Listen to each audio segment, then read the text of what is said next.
Hey guys, what's going on? Today we're going to teach you guys how to disassemble your Remington 8 pump shotgun and to clean it and then to reassemble it so you guys can have a highly efficient home defense gun and as well as a waterfowl gun as well, or if you deer hunter with it. But the reason I like this gun so much is because number one, home defense. You have this by your room. All you have to do is do that, and people know exactly what this noise is. They know it's a shotgun. They're going to take off running. A pistol, a little bit different. You can still have that noise there. But, man, a home intruder hears that noise, they're taking off. And also, using this gun in the field, I've rarely ever had problems with it. I had it maybe jammed on me a few times because it got, like, super dirty. I had, like, grass and stuff inside of it on the cornfield. But I had to dig that out. But that's the only time I've ever had problems with this shotgun. This shotgun's durable, it's reliable, it's cheap. This shotgun right here is probably only about $300 max. The only thing bad about this gun is when it gets cold out, it gets cold. And this steel will freeze your hand off in a heartbeat. And so you gotta hold it down by the stock or hang it up over the tree. But if you touch the steel when it gets cold, man, it just absorbs all your heat from your hands. That's the only downside from this gun besides the pump. But when you do have a pump shotgun, you do tend to shoot slower and aim better down the sight and everything. But without having a semi-automatic, you blow 3 shells, within less than 2 seconds. I did put a sling on this gun, and so what I did was I just took a simple pair of paracord and put it right down here at the rib of the barrel, and tied a string, and then I tied the sling onto it because you can't put a sling on this gun unless you buy a special attachment for the tube there. I didn't want to go out and buy the attachment, and I just put it right down here. And they say you can't put a sling on a Remington 870. I did, and it worked out for me without buying attachments for it. So Max is whining, so we're gonna get ready to clean this gun. Step one of taking this gun apart, make sure it's unloaded. Make sure when you look down at the receiver, there's no shells in there at all. Second part, you're gonna take off this screw cap.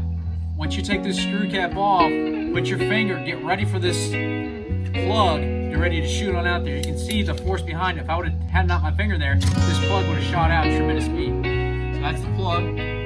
Now, there is a screw container in here. You gotta turn the right direction and it should come right on out. And there's little keyhole fobs I'll show you. Here's the spring right here. You take that out, that's what it looks like. I turn that to where it feeds in that barrel, and you twist it to lock it to keep it from shooting out. Once the spring retainer is out, what you want to do is you want to take the barrel off of it. All you have to do is pull up, and this is the barrel for it. You can buy different barrels. I know you can buy a slug barrel. You can shoot deer with it as well, but this is a regular load for skeet shot. And then that's what we have so far right here. So to take this forearm off right here, what we have to do is we have to hit this shell latch, which is on the left side of the gun. You have to push this latch in.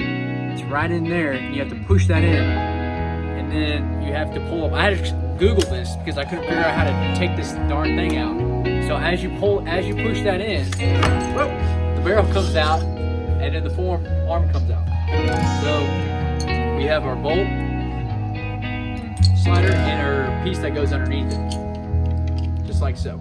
All the pieces are out of the shotgun, and now we're going to clean the gun and reassemble the gun. So let's get cleaning these parts right here. This is the spray I use, so this is gonna be like a foam residue to spray into the trigger action and the bolt as well, and let that sit in there. And my other one is powder blast. That's the one I'm gonna be using in the barrel, and the ones I'm gonna be using on the inside of here in the receiver. The first thing I'm gonna be doing is taking this bolt receiver right here. I'm gonna be spraying that and letting this foam work as we clean our gun. Just spray that all in there. And let that go to work. Then we're gonna be taking our trigger action handle right here. We're gonna do the same thing.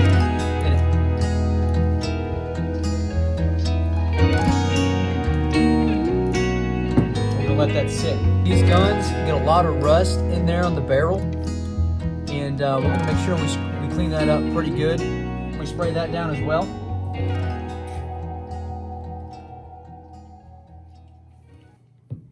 We're going to spray the cap.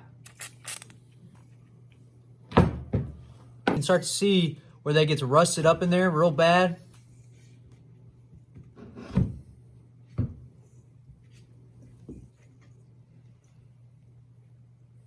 Spray some cleaner on the inside right here. I just have these blue garage towels. That's what I'm going to be be using to scrub these clean. There's the bolt receiver.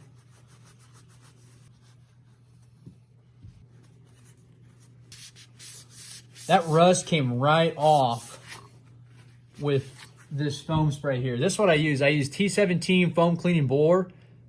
This is exactly what I use right here on that foam. And that's what took this rust right off this barrel. Got a little cut there. It'll be all right. So here we go. So we're gonna clean this up, trigger action.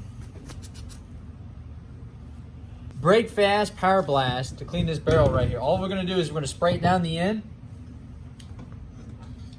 Once that's in the barrel, we're gonna take a piece of cloth, roll it up like this, and then we're gonna shove it into the tube of the barrel. Just shower curtain hanger. And we're just gonna shove it down in there. We're gonna keep doing that process until it's all clean. So now we're gonna put this gun back together in reverse process on how we took it apart. So you're gonna take the trigger action, put it right back in the sleeve, but how we're gonna do this, there's a mechanism in there. On the right side, the sling, there's a little press that shoots the shells out. You wanna push that in, and this should go right in up top. And then make sure that's all lined up, ready to go. Slide in there. Now we're gonna take your 2 pins. There's 2 different size pins. I cut my finger when I was cleaning the gun. Then we're gonna put it right in there on the big one. She wants to go in, and then we're gonna put the small one right in here on the front one. Now we're just gonna tap those pins in to where they're flush. So here's the arm, and there's special unique teeth holders for this bolt, for the bottom of the bolt right here. Sorry for the blood on my hand. It won't stop bleeding. I try to get it cleaned up. But they go just like that in there. And you're gonna take your bolt and you're going to put it like this. And so that's gonna be the back side, and that's where the pin fires out. So you wanna go in here just like that. And then you're gonna take it and you're gonna slide it on down into the chamber. And once this arm is in there, you have to take the inside of the receiver, there's 2 pins. You have to push and force in towards the side of the gun for this thing to wanna come down.